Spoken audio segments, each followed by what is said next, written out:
Hello guys, welcome to my channel. I hope आप सब अच्छे होंगे। तो आइए शुरू करते हैं born by destiny not choice का नेक्स्ट पार्ट।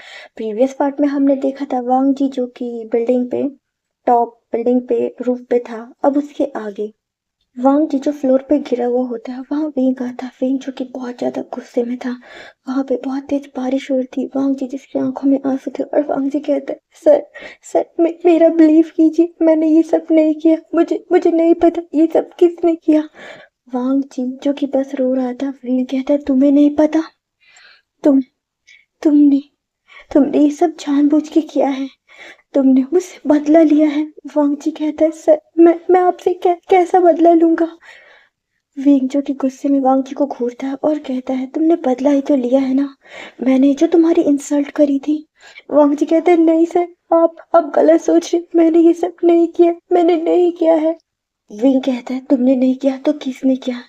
तुम्हारे और मेरे अलावा कौन जानता था कि हमने उस नाइट कैसा समय साथ में स्पेंड किया? बताओ, हमारे अलावा कोई और जानता था? वांग जी जिसके पास इस बात का कोई जवाब नहीं होता, विंग जो कि वांग जी के पास ही आता है और वो उससे उठाकर एक वॉल पे प्रेस करता है और कहता है, ये सब तुम्हारी वजह से हुआ है। विंग जिसकी आंखों में भी आंसू थे। वांग जी जिसे वो आंसू दिखाई नहीं दे रहे थे क्योंकि बारिश हो रही थी, और विंग जिसके चेहरे पे बहुत सारी बारिश की बूंदें गिरी थी। विंग कहता है, तुमने ऐसा क्यों किया? क्यों किया? बताओ मुझे क्यों किया? और वो वांग जी को एक वॉल पे हिट करता है। वांग जी जिसके शोल्डर पे थोड़ी चोट लग जाती है और वांग जी कहते हैं, सर अभी क्या कर रहे हैं? विंग जो कि गुस्से में वांग जी को खींचने लग जाता है। वो उसके रोब्स को खींच रहा था, मतलब उसकी शर्ट को। वांग जी कहते, सर आप ये क्या कर रहे हैं? इस समय हम टेरेस पे। सर ऐसा मत कीजिए, सब देख रहे होंगे। सर सर समझिए ना। विंग कहता है, क्यों? अब तुम्हें बुरा लग रहा है? तुम्हें डर लग रहा है कि कोई देख रहा होगा? तुम्हें पता है उस समय वो वीडियो जो चल रही थी, उस समय उस मीटिंग रूम में सब थे, बोर्ड ऑफ डायरेक्टर, कंपनी के ऑल एम्प्लॉय। तुम्हें पता है मेरे दिल पर क्या बीती है? पता है तुम्हें? एहसास है? मैंने जो अपनी इज्जत बनाई थी, अपना नाम बनाया था, तुम्हारी तुम्हारी एक एक इस हरकत की वजह से सब बर्बाद हो गया। सब मेरे बारे में क्या सोच रहे होंगे तुम्हें पता है? और वो वांग जी को बहुत टाइट से पकड़ता है और उसकी नेक दबाने लग जाता है। वांग जी कहता है, सर सर सर मुझे छोड़िए, सर मुझे छोड़िए। वांग जी जिसे सांस लेने में प्रॉब्लम होती है, विंग जो कि बहुत ज्यादा गुस्से में वांग जी का नेक दबा रहा था। उसके बाद विंग जो कि वांग जी का नेक छोड़ देते हैं। वांग जी जो कि वहीं पे फ्लोर पे गिर जाते हैं और वांग जी अब उठते हैं और कहते हैं, सर मैं सच कह रहा हूँ, मैंने ऐसा कुछ नहीं किया। और वो डर रहा था। वांग जी जो कि फिर डोर की तरफ ही देख रहा था कि वो डोर खुला हुआ है। वांग जी जो कि विंग से बहुत ज्यादा डर रहा था, और वो उठता है और वो दूसरी साइड भागने की कोशिश करता है। विंग जो कि उस साइड से भी वांग जी के पीछे आ जाता है, तो वांग जी जो कि एक स्टेयर होती है उस पे चढ़ जाता है और वो अब बिल्डिंग के टॉप पे था। वहां पे बहुत ज्यादा बारिश हो रही थी। आसमान जो पूरा काला हो चुका था। वांग जी जो कि सबसे ऊपर चढ़ गया था, वो सोच रहा था कि शायद विंग यहाँ नहीं आ पाएगा, लेकिन विंग वहां भी चढ़ जाता है और कहता है, आज तुम मुझसे बच नहीं पाओगे। तुमने जो आज किया है, इसकी सजा मैं आज ही तुम्हें दूंगा। वांग जी जो कि बस उस टेरिस पे ही भाग रहा था। वो टेरिस जो कि बहुत ज्यादा टॉप फ्लोर पे था, वहां से नीचे देखने में वांग जी को बहुत ज्यादा डर लग रहा था। वांग जी जिसको हाइट से डर लगता है, वांग जी जो कि डर रहा था और वो कहते, सर मैं झूठ नहीं बोल रहा, मैंने ऐसा कुछ भी नहीं किया, आप मुझ पे भरोसा कीजिए। फिर कहता है, तुम जैसे लड़के पे मैं भरोसा करूं? तुम क्लब में अपने फ्रेंड को कैसे बता रहे थे कि तुम्हें इस जॉब की कोई जरूरत नहीं है? तुमने तो ये जॉब सिर्फ अपने ईगो में आके करना शुरू किया है। और तुम जैसे लड़के हो जिसको पैसों की कोई वैल्यू नहीं है, जिसे इज्जत से कोई फर्क नहीं पड़ता, तुम्हारे जैसे लड़के का मैं भरोसा करूं? कभी नहीं। मैं तुम्हारे जैसे लड़के का कभी भरोसा नहीं करूंगा। तुम्हारे जैसे लड़के जो कि बड़े बाप की बिगड़ी औलाद होते हैं और उन्हें कुछ नहीं आता, उन्हें फर्क नहीं पड़ता कि उनकी वजह से दूसरों की जिंदगी में क्या परेशानी हुई, उन्हें फर्क नहीं पड़ता।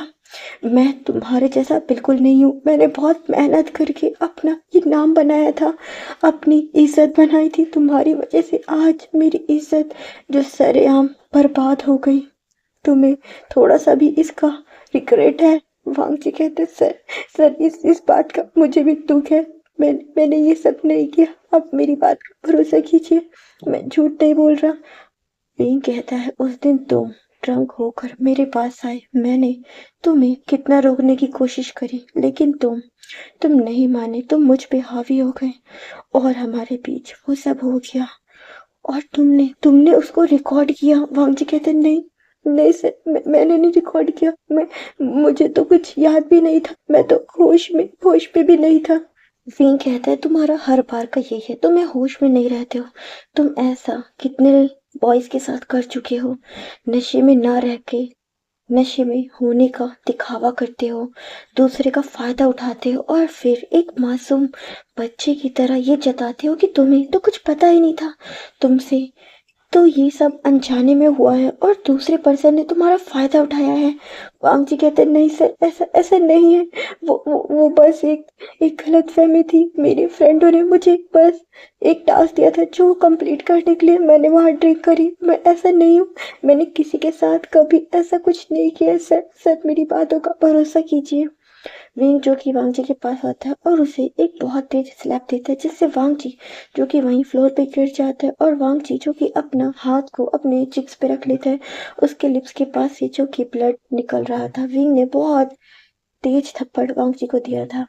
उसके बाद विंग जो कि वांग जी को उठाता है और एक वॉल के पास ले जाता है और उसे प्रेस करता है और फिर वो वांग जी को वहीं पे किस करने लग जाता है और विंग जो कि किस नॉर्मल नहीं कर रहा था, वो बहुत ही नफरत और ब्रूटली वांग जी को किस कर रहा था, जिसकी वजह से वांग जी के जो लिप्स है वो कट जाते हैं और उनमें से ब्लड निकल रहा होता है। वांग जी जो विंग को खुद से दूर करता है, विंग जो कि अब वांग जी से दूर हो जाता है और वो कहता है यही सब तो चाहते थे ना तुम, इसी के लिए तो तुमने ये सब किया और तुमने वो वीडियो शूट करी और मुझे बदनाम किया। इंजो की फिर से वांग जी के पास आ जाता है और उसको वॉल में प्रेस करते उसका हाथ मोड़ देता है। वांग जी जैसे बहुत ज़्यादा पेन हो रहा था क्योंकि विंग ने उसका हाथ बहुत ज़्यादा तेज मोड़ा था। वांग जी कहते हैं सर मेरे हाथ छोड़िए, मुझे पेन हो रहा है। विंग कहता है तुम्हें पता है तुम्हें जो पेन हो रहा है इसका 100 गुना पेन मेरे दिल में हो रहा है, मेरे पूरे शरीर में हो रहा है। तुम्हारी वजह से मेरी इज्जत सरेआम नीलाम हो गई, तुम्हें इससे कोई फर्क नहीं पड़ता लेकिन मेरे लिए मेरी दुनिया ले गई। और विंग जो कि वांग जी को बहुत झटके से छोड़ देता है जिसकी वजह से वांग जी जो कि फ्लोर पे गिर जाता है। वांग जी जो कि फ्लोर पे बैठ गया तो उसके हाथ और उसके पैरों में ऐसा लग रहा था जान ही नहीं है। विंग जो कि उसे देखता है और कहता है मैं तुम्हें फायर करता हूँ, तुम्हें अब से ऑफिस आने की कोई जरूरत नहीं है और तुम्हारा ये चेहरा मुझे कभी भी दिखना नहीं चाहिए, कभी मेरे सामने आने की कोशिश मत करना और मैं तुमसे बहुत ज़्यादा नफरत करता हूँ, मुझे तुम जैसे पर्सन से बहुत ज़्यादा नफरत है और अपना ये फेस मुझे कभी मत दिखाना और मैं तुम्हें फायर करता हूँ। विंग जो कि ये कहकर वहां से चला जाता है। वांग जी जो कि फ्लोर पे बैठ कर ही बहुत ज़्यादा तेज तेज रोने लगता है और कहते हैं नहीं, मैंने ऐसा कुछ नहीं किया, इसमें आप ही की इज्जत नहीं मेरी भी इज्जत गई, मैंने नहीं किया। विंग जो कि उस बारिश में ही उस ऑफिस से निकल जाता है और विंग जो कि बस कार ड्राइव कर रहा था, सीन शिफ्ट करके हमें वांग जी का दिखाया जाता है। वांग जी भी पूरी नाइट उस बारिश में भीगता है और वांग जी देखता है तो अब सुबह के 4 बज रहे थे। बारिश जो पूरे में फैल रखी थी, अंधेरा अभी छाया हुआ था। वांग जी जो कि उठता है और वहां पे उसकी जो शर्ट है उसका मतलब कुछ सामान पड़ा था, वांग जी उसे उठाता है और फिर वो चल रहा था। वांग जी जिसके शोल्डर में बहुत ज्यादा दर्द हो रहा था क्योंकि विंग ने उसे बहुत तेज वॉल पे हिट किया था। वांग जी जो कि अपने शोल्डर पे अपना हाथ रख लेता है और वो बस उस बारिश में भीगता हुआ अपने घर के लिए निकल जाता है। वांग जी जो कि अब अपने हॉस्टल पहुंच चुका था और वो चुपचाप अपने कमरे में जाता है और वहां पर बिस्तर पर लेट जाता है। वांग जी जिसकी आंखें खुली थी और उसकी आंखों से लगातार आंसू बह रहे थे, वो कुछ नहीं कहता। वांग जी जिसके जो लिप्स थे वो कटे हुए थे, वहां से भी ब्लड निकल रहा था और बस वांग जी जो कि बेड पे लेटा हुआ था। सीन शिफ्ट करके हमें मॉर्निंग का दिखाया जाता है। विंग जो कि अब अपने अपार्टमेंट में था और विंग जो कि आज बहुत ज्यादा उदास था। विंग जो कि आज अपने अपार्टमेंट से बाहर नहीं निकलता और ना ही वो ऑफिस जाता है। आज ऑफिस जो पूरी तरीके से बंद था, आज सभी एम्प्लॉय का ऑफ था। सीन शिफ्ट करके हमें 2 दिन बाद का दिखाया जाता है। फिंग जो कि अब अपने ऑफिस में था और वो मीटिंग कर रहा था। वहाँ पर वैन क्वीन और शुयांग दोनों ही थे। शुयांग जो कि देख रहा था कि विंग का बिहेवियर अब बिल्कुल भी पहले जैसे नहीं रहा। पहले विंग सबसे बहुत रिस्पेक्टफुली बात करता था, वो अब भी सबसे रिस्पेक्टफुली बात करता है, लेकिन अब उसकी बात करने का तरीका जो बिल्कुल बदल चुका है। विंग जो कि बहुत ज़्यादा रूड हो चुका है। वो किसी से भी अब कभी भी मतलब प्यार से तो बात करता ही नहीं है। वो हमेशा सिर्फ अपने काम से मतलब रखता है। पहले विंग ऐसा था कि जो उसके एम्प्लॉय थे वो उनकी और भी प्रॉब्लम्स वगैरह का सॉल्यूशन देता था, उनकी और चीज़ों में भी हेल्प करता था, लेकिन नहीं, अब विंग जो कि बस अपने काम से मतलब रखता है, उसके अलावा वो एक्स्ट्रा किसी से भी कोई बातचीत नहीं करता। सीन शिफ्ट करके हमें वांगजी का दिखाया जाता है। वांगजी जो कि बस अपने हॉस्टल में था और वो 2 दिन से अपने रूम से भी बाहर निकला नहीं था। वहाँ पे वैन क्वीन उसे कॉल करती है, लेकिन वांगजी जो कि कॉल पिक नहीं करता और वो उसे एक मैसेज करता है कि मैं अभी किसी से बात नहीं करना चाहता। ऐसे ही समय बीत रहा था और अब इस बात को हुए 10 दिन हो चुके थे। वैन क्वीन जो कि वांगजी को बार-बार कॉल करती है और पूछती है कि वांगजी क्या हुआ? तुम ऑफिस क्यों नहीं आ रहे? लेकिन वांगजी वैन क्वीन को कुछ नहीं बताता। और सीन शिफ्ट करके हमें विंग का दिखाया जाता है। विंग जो कि अपने ऑफिस में ही बैठा था और वो सोच रहा था कि 10 दिन पहले क्या हुआ था, वो हादसा जिसके बाद सब कुछ जो कि बदल चुका था। विंग जिसका बिहेवियर टोटली चेंज था और वांग जी जो कि अब उस ऑफिस में आ नहीं सकता था। ये बात किसी को नहीं पता थी कि विंग ने वांग जी को फायर कर दिया है। सीन शिफ्ट करके हमें वांग जी का दिखाया जाता है। वांग जी जो कि अपने ही हॉस्टल में था, उसके पास एक कॉल आता है। ये कॉल उसके फादर के असिस्टेंट का था। वो कहता है, वांग जी तुम्हारी तुम्हारे फादर को हार्ट अटैक आया है। वांग जी उनकी कंडीशन बहुत ज़्यादा क्रिटिकल है और वो तुमसे मिलना चाहते हैं। वांग जी कहते हैं, अचानक अचानक पापा को क्या हुआ? वो कहते हैं, पता नहीं, लेकिन ये तुम्हारे पापा को सेकंड टाइम हार्ट अटैक आया है और डॉक्टर ने कहा है कि उनकी कंडीशन बहुत ज़्यादा क्रिटिकल है, तुम्हें यहाँ आना होगा, वो बार बार तुम्हें बुला रहे हैं। वांग जी कहते हैं, ठीक है, मैं आज ही आता हूँ। और वांग जी जो कि फटाफट अपनी पैकिंग करता है और उस कॉल को कट कर देता है। वांग जी जिसके बाबा ने उसकी टिकट भी करवा दी थी और वांग जी जो कि अपने कपड़े पैक कर रहा था और आज नाइट में ही उसे वापस अपनी कंट्री चाइना जाना था। और वांग जी जो कि बस अपना सामान रख रहा था। वांग जी जो कि बस अपना सामान पैक कर चुका था, वो देखता है कि उसके फ़ोन पे एक कॉल आ रही थी। ये कॉल थी वैन क्वीन की। लेकिन वैंग जी कहता है, अभी मेरे पास टाइम नहीं है कि मैं तुम्हें कुछ बता सकूं, मैं तुम्हें बाद में बताऊंगा। और वो कॉल को कट कर देता है। उसके बाद वांग जी जो कि एयरपोर्ट के लिए निकल जाता है और फिर वो वहां से अपनी फ्लाइट ले लेता है। वांग जी जिसने यूएस छोड़ दिया था, इस बारे में अभी वैन क्वीन को और किसी को भी नहीं पता था। सीन शिफ्ट करके हमें विंग का दिखाया जाता है। विंग जो कि अपने कैबिन में ही बैठा था और विंग जो कि अपने एम्प्लॉय पे बहुत ज़्यादा गुस्सा कर रहा था, क्योंकि विंग की जो एक ज़रूरी प्रोजेक्ट की फाइल थी वो मिल नहीं रही थी। सारे एम्प्लॉय जो एक दूसरे पे ये बहाना टाल रहे थे कि सर हमने इन्हें दिया था पर इन्होंने शायद आपको नहीं दिया, ये हमने नहीं, इन्होंने मिसिंग किया है। विंग जो कि सब पे चिल्लाता है और वो कहता है, ठीक है, अब सारे सीसीटीवी चेक होंगे और पता चलेगा कि ये काम किसने किया है। और विंग जो कि एक पर्सन को बुलाता है और कहता है, जितने भी ऑफिस के सीसीटीवी हैं उन सभी को मेरे मॉनिटर पे अभी ही ऑन करो।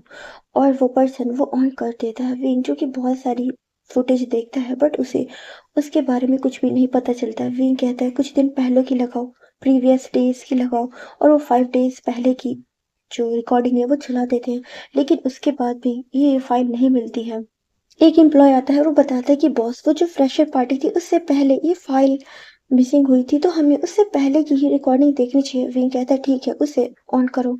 और वो जो कि वो रिकॉर्डिंग ऑन कर देता है। विंग जो कि फाइल ही देख रहा था कि विंग देखता है उस नाइट की फुटेज जहाँ पे जो वांगजी था वो डांस कर रहा था। विंग जो कि वांगजी को देखता है और वो बस उसे देख रहा था। ना विंग के चेहरे पे कोई भी मतलब गुस्सा था ना कुछ था, वो बस उसे देख रहा था।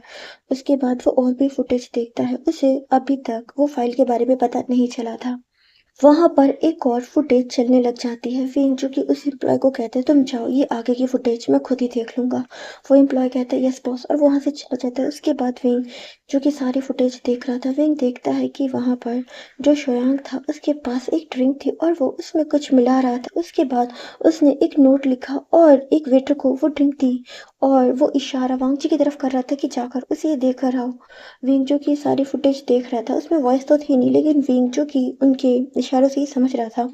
और उसके बाद वो ड्रिंक जो कि वांग जी पी लेता है। उसके बाद विंग देखता है कि शोयांग जो कि विंग के पास वांग जी के पास आता है और वो उसे कहीं ले जा रहा था। वांग जी जो उसके लिए डिनाई कर रहा था जाने के लिए, लेकिन शोयांग जो कि उसे फोर्सफुली ले जा रहा था। और विंग देखता है कि वो उसे उस एरिया में ले जा रहा था टॉप बिल्डिंग के, जहाँ पे स्विमिंग पूल था।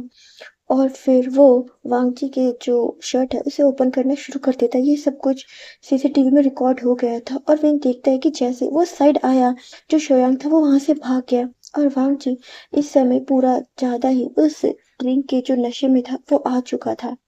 विंग जो कि अब बहुत हैरानी से वो सीसीटीवी देख रहा था, और अब विंग को कुछ कुछ चीजें समझ में आ रही थी। तो क्या ये सब शोयांग ने किया था? ये सब वांग जी ने किया था? और वो देखता है कि वहां पे एक जो कैमरा था वो भी लगा था। वे कहता है तो क्या ये वही कैमरा था जिसमें हमारा फुटेज रिकॉर्ड हुआ था? और इन सब के पीछे क्या शोयांग था? विंग जिसको बहुत ज्यादा गुस्सा आता है। विंग जो कि अब एक नंबर पे कॉल करता है और कहता है अभी मेरे कैबिन में आओ। और वहां पे शोयांग आ जाता है। विंग जो कि उससे स्क्रीन की तरफ दिखाकर कहता है फाइल मिल गई। शोयांग कहता है बॉस अच्छा, ये तो बहुत अच्छी बात है। रिंग कहते सामने देखो, तुम्हें भी दिखाई देगा कि फाइल कहाँ है। श्रेयांक कहता ओके बॉस। और श्रेयांक जो कि सामने ही देख रहा था, और वो देख रहा था कि उसकी जो फुटेज है वही चल रही थी। श्रेयांक जो कि डर जाता है और वो बस विंग को देख रहा था। विंग कहता है बताओ ये सब तुमने क्यों किया? क्यों किया तुमने ये सब? श्रेयांक जो कि अब थोड़ा डर जाता है और कहता है बॉस नहीं नहीं, ये मैंने नहीं किया, ये मैं नहीं हूँ। विंग कहता है अगर ये तुम नहीं हो तो ये कौन है, तुम्हारा भूत? और वो श्रेयांक को एक स्लैप देता है। श्रेयांक जो कि अब डरता है और कहता है बॉस आप ये क्या कर रहे हैं? विंग कहता है मुझे सच बताओ वरना मैं अभी पुलिस को यहाँ बुलाता हूँ, और मैं पुलिस से ही कहूंगा कि वो तुमसे सारी सच्चाई उगलवाए। श्रेयांक कहता है बॉस पुलिस को मत बुलाइए, मेरी इमेज खराब हो जाएगी। मुझे मुझे फिर कौन जॉब देगा? बॉस ऐसा मत कीजिए। विंग कहता है ठीक है फिर बताने शुरू करो। श्रेयांक बताता है कि मैं वांग जी को बहुत पसंद करता था। मैंने उसे प्रपोज भी किया, लेकिन उसने मेरा प्रपोज रिजेक्ट कर दिया। उसे ऐसा लगता था कि मैं उसके लायक नहीं हूँ। मैं उसे बहुत प्यार करता था और मैं उसे अपना बॉयफ्रेंड बनाना चाहता था, उसका बॉयफ्रेंड बनना चाहता था, लेकिन उसने मुझे रिजेक्ट कर दिया। मैं इस चीज को बर्दाश्त नहीं कर पाया, और मैंने फिर विंग कहता है फिर क्या? फिर मैंने वांग जी से बदला लेने के लिए ये सब किया। मैं वांग जी के सच में उसके साथ बुरा नहीं करना चाहता था, मैं तो उसे पसंद करता था। लेकिन बॉस ये सब हो गया। वे कहता तुम्हें पता है तुमने क्या किया? तुमने वांग जी के साथ मेरी मेरी लाइफ भी बर्बाद की, तुम्हें पता है? वो जो सीन हुआ था उसके बाद से मेरी इज्जत कितनी ज्यादा खराब हो चुकी है। लोग हंसते हैं तुम्हारी वजह से। मैंने जो इतनी अपनी इज्जत बनाई थी तुम्हारी वजह से सब बर्बाद हो गया। और वो श्रेयांक को लगातार 2-3 स्लैप देता है। श्रेयांक जिसका चेहरा बहुत ज्यादा रेड हो चुका था, और वो विंग के पैर पकड़ लेता है और कहता है बॉस मुझे माफ कीजिए, मैं दोबारा ऐसा नहीं करूंगा। विंग कहता है तुम्हें ऐसा दोबारा करने का मैं मौका ही नहीं दूंगा। मैं तुम्हें इस ऑफिस में अब रहने ही नहीं दूंगा कि तुम किसी और के साथ ये सब कर सको। मैं तुम्हें आज ही फायर कर रहा हूँ, और तुम दोबारा से इस ऑफिस के आसपास दिखने की कोशिश मत करना, वरना मैं तुम्हें अरेस्ट करवा दूंगा। श्रेयांक कहते नहीं बॉस नहीं, नहीं आप ऐसा नहीं कर सकते बॉस, मेरा कॉन्ट्रैक्ट है। विंग कहता है मैं उस कॉन्ट्रैक्ट को नहीं मानता। अगर मैंने ये सारी सच्चाई पुलिस को बता दी तो तुम सोचो तुम्हारे साथ क्या होगा। श्रेयांक जो कि बस डर जाता है। उसके बाद विंग कहता है गेट आउट, और कभी कभी भी मेरे ऑफिस में आने की कोशिश मत करना। श्रेयांक जो कि वहां से निकल जाता है। विंग जो कि बस अब वांग जी के बारे में ही सोच रहा था। विंग जो कि बस यही सोच रहा था कि कई बार हमारी आंखें भी हमें धोखा दे देती हैं। हम जो सोचते हैं हकीकत में वैसा कुछ होता ही नहीं है। और विंग जो कि ये सोच रहा था कि मुझे वांग जी की बात एक बार सुन ली चाहिए थी, मुझे उस पर ये इल्जाम नहीं लगाना चाहिए था। और विंग जी से अब रिग्रेट हो रहा था। विंग जो कि अब अपना सेल फोन निकालता है और वो वांग जी के नंबर पे डायल करता है, लेकिन वांग जी जिसका नंबर बंद आ रहा था। विंग कहता है क्या उसने अपना नंबर चेंज कर लिया? विंग कहता है वैन क्वीन के पास जरूर उसका नंबर होगा, और वो अपने कैबिन में वैन क्वीन को बुलाता है। वैन क्वीन जो कि आ जाती है और कहती है यस बस आपने मुझे बुलाया। विंग कहता है हाँ इधर आओ बैठ जाओ। वैन क्वीन जो कि चेयर पे बैठ जाती है। उसके बाद विंग कहता है क्या तुम्हारे पास वांग जी का नंबर है? वैन क्वीन कहती यस बॉस है। विंग कहता ठीक है मुझे वो नंबर दो। वैन क्वीन जो कि विंग को वांग जी का वही नंबर देती है। विंग कहता है ये नंबर तो इसका बंद है ना? वैनकुइन कहती है बॉस मेरे पास वांगची का यही नंबर था और हाँ ये नंबर कुछ दिनों से बंद है और मेरी भी वांगची से कोई बात नहीं हुई। विंग कहता है ठीक है। उसके बाद वैनकुइन जो कि विंग के ऑफिस रूम से चली जाती है। सीन शिफ्ट करके हमें वांगजी का दिखाया जाता है। वांगजी जो कि अब चाइना आ चुका था और वो अपने घर पहुंच गया था। वांगजी जैसे ही घर जाता है तो वो देखता है कि उसके जो फादर थे वो बेड पे लेटे हुए थे। वांगजी कहते हैं बाबा बाबा आपको क्या हुआ, आप अचानक इतने बीमार कैसे हो गए। वांगजी जिसके फादर जो कि बस लेटे हुए थे और वांगजी को देख रहे थे और वो कहते वांगजी मेरी तबीयत बहुत पहले से ही बहुत ज्यादा खराब थी लेकिन मैंने तुम्हें कभी इस बारे में नहीं बताया। वांगजी जिसकी आंखों में आंसू थे और वो कहते बाबा आपने मुझे क्यों नहीं बताया कि आप इतने ज्यादा बीमार हो। कुरैन कहते मैं तुम्हें परेशान नहीं करना चाहता था बेटा। वांगजी कहते लेकिन बाबा आपको मुझे बताना चाहिए था। वहां पर उनका एक एम्प्लॉय आता है और वो कहता है सर को ये सेकंड हार्ट अटैक आया है। वांगजी जब ये सुनते हैं तो वो बहुत ज्यादा डर जाता, कहते क्या बाबा को सेकंड हार्ट अटैक आया है। कुरैन जो कि बस वांगजी को देख रहे थे और वो कहते हैं वांगजी मैं अब ठीक हूँ बेटा, तुम्हें इतना परेशान होने की जरूरत नहीं है। उसके बाद कुरैन कहते हैं वांगजी अब तुम भी आराम करो। वांगजी जो कि अब अपने रूम में आ जाता है और वो अपने जो क्लॉथ थे उन्हें अलमीरा में रख रहा था। वांगजी देख रहा था कि उसका रूम आज भी बिल्कुल पहले की तरह है। वांगजी जिसका रूम एक बेबी के रूम की तरह था। वांगजी जैसा बचपन में इसे छोड़कर गया था वो रूम बिल्कुल वैसा ही था। उसमें आज भी बहुत सारे एनिमे के जो पोस्टर हैं वो वॉल पे लगे थे और एक छोटा सा क्यूट सा टेडी जो कि उसके बेड पे रखा था। वांगजी उसे देखता है तो वो बहुत स्माइल करता है और कहते बाबा ने मेरा सारा सामान बिल्कुल वैसे ही रखा है, कुछ भी नहीं बदला। मुझे ऐसा लग रहा है कि मैं अपनी पुरानी दुनिया में वापस आ गया हूँ। और वांगजी जो कि स्माइल करता है उसके बाद वो अपना फोन निकालता है तो देखता है कि उस पे एक अननोन नंबर से बहुत ज्यादा कॉल आई है और वो देखता है कि वैन क्वीन की भी कॉल आई है। वांगजी जो कि अब वैन क्वीन को कॉल बैक करता है और वैन क्वीन जो कि कॉल पिक कर लेती है। वांगजी कहता है हेलो। वैन क्वीन कहती है वांगजी तुम कहाँ थे और तुम्हारा नंबर ये बंद क्यों था। वांगजी कहते हैं वैन क्वीन मैं अभी चाइना में हूँ। वैन क्वीन कहती क्या तुम चाइना कब गए। वांगजी कहते अचानक ही आना पड़ा, मेरे पापा की बहुत ज्यादा तबीयत खराब थी, उन्हें सेकंड हार्ट अटैक आया था। वैन क्वीन कहती क्या अब तुम्हारे फादर कैसे हैं। वांगजी कहते बाबा अभी तो ठीक है लेकिन डॉक्टर ने कहा है उनकी कंडीशन बहुत ज्यादा क्रिटिकल है। तो वैन क्वीन कहती है तो तुम यूएस कब आओगे। वांगजी कहते पता नहीं, मुझे नहीं पता कि मैं वापस आऊंगा या नहीं। वैन क्वीन कहती अच्छा ठीक है अपना और अपने बाबा का ध्यान रखना। उसके बाद वो कॉल कट कर देती है। वांग जी भी कॉल कट कर देता है। समय जो ऐसे ही बीत रहा था, वांग जी जो कि बस अपने बाबा के साथ ही रहता है, उसके बाबा की तबीयत और भी ज्यादा खराब होती जा रही थी। वांग जी जो कि डॉक्टर से कहते हैं डॉक्टर मेरे पापा इतने ज्यादा बीमार कैसे हो गए अचानक ही। डॉक्टर कहते हैं ये बहुत लॉन्ग टाइम से बीमार थे और इनकी जो तबीयत है उसमें कोई भी सुधार नहीं आया, ये दिन ब दिन और भी ज्यादा बीमार होते जा रहे हैं। मैं आपको बस यही कहूंगा कि इन्हें ज्यादा से ज्यादा इनका ध्यान रखिए और इन्हें खुश रखने की कोशिश कीजिए। वांग जी जो कि अब अपने बाबा का बहुत ज्यादा ध्यान रखने लगा था। वांग जी जिसने अब अपने बालों को ब्लॉन्ड करवा लिया था, वो अपने आप को पहले की तरह रखना चाहता था। वांग जी जो अपने बाबा के पास आता है, वांग जी जिसके बाबा उसे देख रहे थे, वो कहते वांग जी तुमने अपने बालों का कलर बिल्कुल पहले जैसा करवा लिया है। वांग जी कहते हाँ बाबा क्या आपको ये पसंद आया। कुरैन कहते हाँ तुम तो बिल्कुल पहले की तरह लग रहे हो जब तुम 16-17 साल के थे। वांग जी कहते बाबा मैं बस पुरानी यादें ताज़ा करना चाहता था इसीलिए मैंने ये कलर करवाया। वांग जी जिसके बाबा को अचानक ही बहुत तेज तेज खांसी आने लगती है और वो खांसने लग जाते हैं। वांग जी कहते बाबा बाबा बाबा और वो उनकी बैग सहला रहा था लेकिन उन्हें बहुत ज्यादा खांसी आती है। वहां पर एक एम्प्लॉय आता है। इसके बाद वांग जी कहते डॉक्टर डॉक्टर को फोन करो। और फिर थोड़ी देर बाद वहाँ डॉक्टर आता है और वो उसके फादर की जांच करते हैं और बताते हैं कि आपके फादर की जो कंडीशन है वो और भी ज्यादा खराब हो गई है, क्या इन्हें किसी चीज की परेशानी है, स्ट्रेस है। वांग जी कहते नहीं पापा को क्या परेशानी हो सकती है। वांग जी कहते मैं इस बारे में अभी कुछ नहीं जानता। डॉक्टर जो कि वहां से चला जाता है और कहते हैं अपने बाबा का बहुत ज्यादा ध्यान रखिए, आपके बाबा की तबीयत बहुत ज्यादा नाजुक है। वांग जी जो कि घर के कुछ सर्वेंट है उन्हें बुलाता है और कहते हैं बाबा, बाबा की अचानक तबीयत इतनी ज्यादा खराब कैसे होगी, और बाबा बाबा को किस बात का इतना स्ट्रेस है कि आप में से कोई मुझे बता सकता है। सारे सर्वेंट जो कि बस वांग जी की तरफ ही देख रहे थे उनमें से एक जो बूढ़ी लेडी थी वो बताती है, सर आपके फादर को सिर्फ एक ही परेशानी है, आपकी शादी की। उन्हें डर है कि अगर उन्हें कुछ हो गया तो आप अकेले रह जाएंगे। वांग जी कहते क्या बाबा इसी बात को लेकर इतना ज्यादा बीमार हो गए।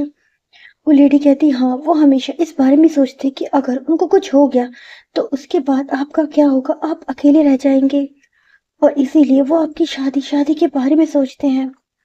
सीन शिफ्ट करके हमें नाइट का दिखाया जाता है। वांग जी जो कि अपने कमरे में था, अपने बेड पर लेटा हुआ था और वो यही सोच रहा था, बाबा क्या मेरी वजह से इतने ज्यादा परेशान है।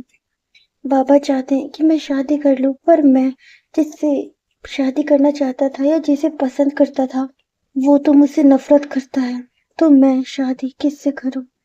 मैं चाहकर भी किसी और से शादी नहीं कर सकता। मेरा दिल जो कि बस उसके लिए ही धड़कता है।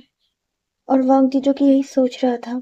सीन शिफ्ट करके हमें विंग का दिखाया जाता है। विंग जो कि अपने अपार्टमेंट में था और विंग यही सोच रहा था, 2 महीने हो गए, 2 महीने से मैं वांग जी को ढूंढ रहा हूँ लेकिन वांग जी मुझे नहीं मिला। मुझे वांग जी के बारे में कुछ भी पता नहीं चला।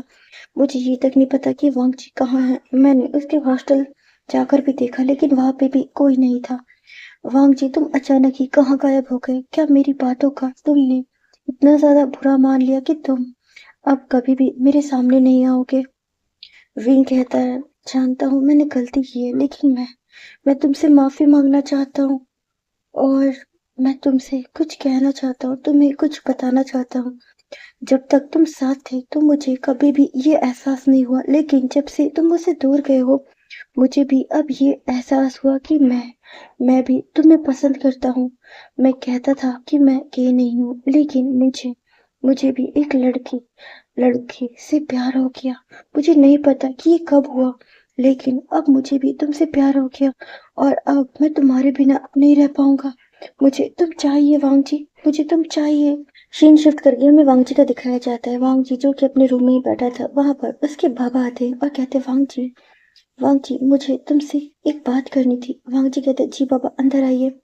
उनके हाथ में एक फोटो थी और वो वांग जी की तरफ उस फोटो को बढ़ाते और कहते वांग जी ये ये फोटो देखो। वांग जी वो फोटो देखता है। उसके बाद कुरैन कहते वांग जी ये लड़का कैसा है। वांग जी जब ये सुनते हैं तो हैरान हो जाते हैं। वो कहते बाबा ये लड़का।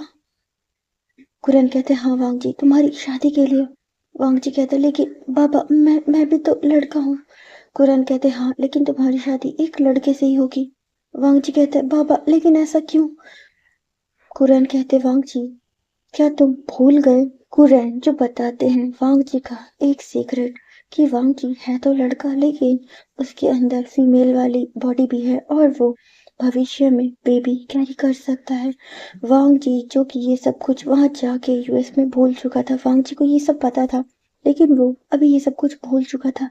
वांग जी जिसे अभी ये याद आता है। वांग जी कहते बाबा लेकिन मैं इससे शादी शादी नहीं कर सकता। और वांग जी जो कि अपने रूम में चला जाता है। वांग जी जो अपने रूम को बंद कर लेते हैं और वांग जी डोर पे खड़े होकर रो रहा था। वांग जी कहते हैं हाँ मैं ये भूल गया था कि मेरे अंदर एक फीमेल वाले पार्ट है और मैं भविष्य में बेबी कैरी कर सकता हूँ। वांग जी कहते हैं क्या इसीलिए मैं विंग की ओर आकर्षित हो रहा था।